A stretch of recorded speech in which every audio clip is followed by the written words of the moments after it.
Is there anything in life more satisfying than imagining a character in your head and then being given the tools to bring them to life? This lets not only myself see the character in the flesh, so to speak, but it allows others to visually cue in on what started as a vision within my head. This is one of my very favorite things about modded Skyrim.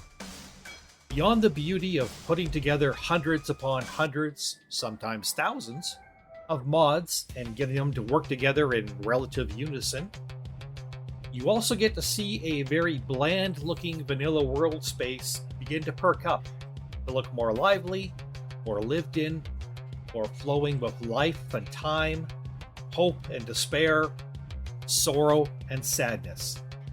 It truly takes on a life of its own, one painstaking mod at a time, until it becomes something truly glorious to behold.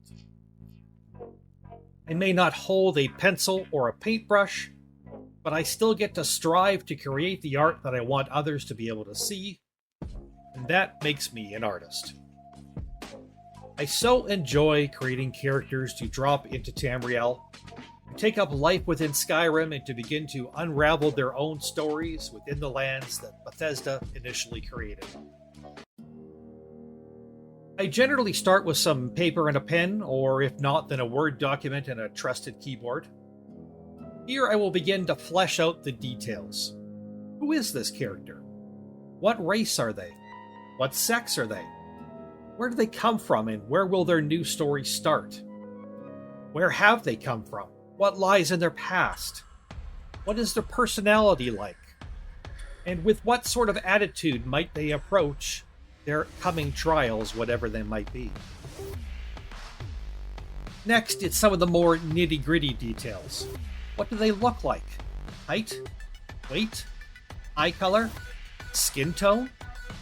Hair color and general hairstyle and length? What body type are they? Is their skin freckled, blemished, scarred, smooth, or wrinkly? What is their approximate age? Do they have any family or friends in Skyrim, or any past friends or family who are important to their story? At this point, I read back over what I have written, and I make any tweaks that I need to, and then this is generally where I come up with a character's name. After this, I come up with a name for the series. Then I go in and I take a look at my mod list, and I try to determine what clothing and or armor my character might start with. Any weapons? Will they be carrying any heirlooms or anything special to them? Anything on their person that will be needed to advance the story? Finally, I read back over my work again, and here I come up with a general game plan. Now, unlike some, I don't like to be too rigid in planning out my character's story, as my favorite thing is when the character makes a choice, or has a random encounter that leads them down a completely different path than I thought they were going to take. At this point, the character is truly alive, and they are writing their own story, and I absolutely love that feeling. Basically, what I plan out, at least for now, is where the character will start, what companions they might bump into and decide to adventure with, and what home I may want them to come to live at. If other nods are needed in order to make this happen, then I adjust my current mod list to make it so. And after all of this, I read back over my work again, take careful stock of the portion where I talk about what the character looks like in my head, and then I set about to try to bring that character to life on the screen. In the case of Yosa, the character shown here, I went in and grabbed a female Breton character model from Vanilla Skyrim, and using my already developed mod list, Skyrim Tastes Like Vanilla, I started using the tools at my disposal. I started with a face. For this character, once I saw her with high poly head, I liked what she had to start with, but I knew she would need some more tweaks to match her to how I saw her. Here, I chose a freckle-faced skin tone to help give the vibe of youth as she is a young woman. I then pointed the chin much more than it had been, made the tip of the nose more upturned, and then slightly widened the nostril area. Finished off this crucial feature by shortening the length of the nose so the tip wasn't standing quite so far off the face. Next, I went to work on the cheeks by simply narrowing both the back of the cheeks and also the front of the cheeks. This, together with the work already done on the chin, caused her to have more of the face shape that I desired. This character had started out on the screen as having a small, round face, and I had lengthened it to match how I desired her to appear. I chose a long hairdo for her, and I adjusted the color to a very deep brown. I knew the hairstyle that I had just chosen was not going to be the final one, but going forward I needed to see the hair be more lengthy in order to properly work the rest of the facial features. If the features don't work with the hair, we've got problems. So I took a look at the brows, and honestly I didn't even touch them. In the end, they were already the perfect youthful brows of a Breton lass, and nothing needed to be done. Sometimes the art is best when it isn't messed with too much. The lips were much too thin and the wrong shape. I chose a new lips template to start work with, and then I shaped both the upper lip and the lower lip until I had them just right. After shaping each lip, I also plumped them up slightly. The lower one needed a fair bit more plumping than the upper one did. I then went in and chose a dark pink lipstick color, only to stare at it for a while, and then go back and move that color slider over into the red category, choosing a dark red color and then turning down the intensity until it looked correct. I sat and looked at the mouth for a bit, and then I chose to put a bit of a smile on her, effectively upturning the corners of her mouth just the right amount. Perfect. Kissable lips and cute as a button. Next were the eyes, and they were a bit of a fight to get right. In the end, I took what was offered, and I made the entire eyes slightly larger, and then turned them slightly so as to create a slight angle. I also adjusted the size of the pupils, enlarging them and then sliding them down on the eyeball as they were now situated a little too high. After that, I used 3 separate adjustment sliders on each eyelid, upper and lower. The outer lower edge became the hardest part to get right, and in the end I was quite satisfied with it.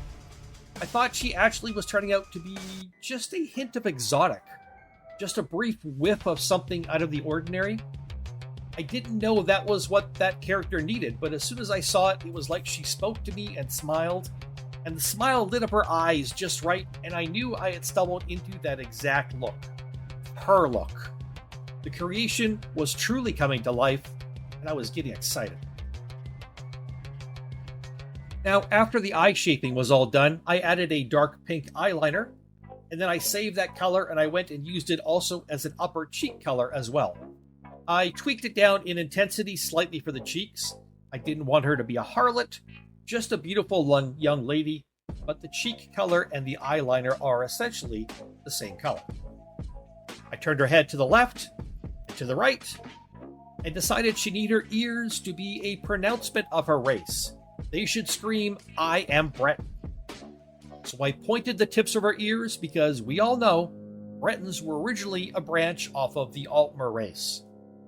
And then I shrunk the overall size of the ears, and now it was time to select a final hairstyle. For the hair, I began thumbing my way through the over 900 hairstyles I had to choose from. Sometimes this final act can be a very long process, whereby I write down the numbers of various hairstyles that I believe suit the character, and then when I get to 10 to 15, I go back through them and try to pick the best one. In this case, I knew I was looking for something relatively simple, that's still pretty. It had to be long, straight, and still show off her adorable little pointy ears. In the end, it took less than 10 minutes to find and apply this hairstyle, and I was quite happy with it. The picture of her I am showing only shows her head, but at this point I began work on the body. Stripping her of all clothing, I began forming the shapes and lengths that she needed. I took special care this time as I specifically wanted her to have longer legs than the average Breton woman, but not to the point of being hideous. I also gave her a little bit more height, and I made her slightly less bosomy than some of my past creations. Mainly because that was what her character looked like to me, so that was how I was going to fashion her. Work was also applied to her waist and her hips and her butt, as I wanted the smallest waist possible, but still getting the maximum butt size. That's a little bit tricky. Takes a bit. Again, body shapes are part of what makes each person who they are, and this character was to be no different. She would have a body that was distinctly her own. Finally, I threw in some back arch, some muscles in various needed areas, and I tweaked and twerked with her shoulders until I had them completely looking like a lady's shoulders. I don't know why, but this is one thing that Skyrim skeleton mods all get wrong. All women apparently have the shoulders of an orc. It's very frustrating if your woman isn't designed as the next Red Sonja Super Warrior woman. Finally, it was into spawning in all the clothing and or armor that I wanted, making sure it fit together like I wanted it to, doing some color matching, and voila. The very last thing I did was stumbled upon some earrings. Didn't even know I was going to need earrings for the character. Saw them and thought, oh my god, that's perfect. This took me somewhere just short of 2.5 hours to complete this character. Now, that is not including the writing things out on a WordPad page. That is just once I actually started creating the character on screen. On screen was a little less than 2.5 hours, maybe 2 hours and 20 minutes. I'm going to guess, I don't really know, I wasn't keeping track, I'm going to guess the writing things down part was somewhere between an hour and a half. So it was probably close to 4 hours to create this character, from the time I decided I was going to try to create her to the time she came out on the screen. So she took a little bit longer than I normally spend on my characters, but I think the quality that stares back at me and the quality that stares back at you from the screen makes me think that it was time well spent. This is my art. I live and breathe and bleed this. This is my modded Skyrim. My name is Dread, and thank you so much for your time. I hope you will join Yosa and I as we begin her adventures in Skyrim. If all goes well, we will start this coming weekend. If not, then most likely the weekend after. Sometimes life interferes with things. In the meantime, enjoy the other characters that I have live streamed both here and on my Twitch channel. Once again, my name is Dread, and this is Parting Mist, a channel about the arts and for the artists. Don't just love the arts, be the arts. Keep on creating.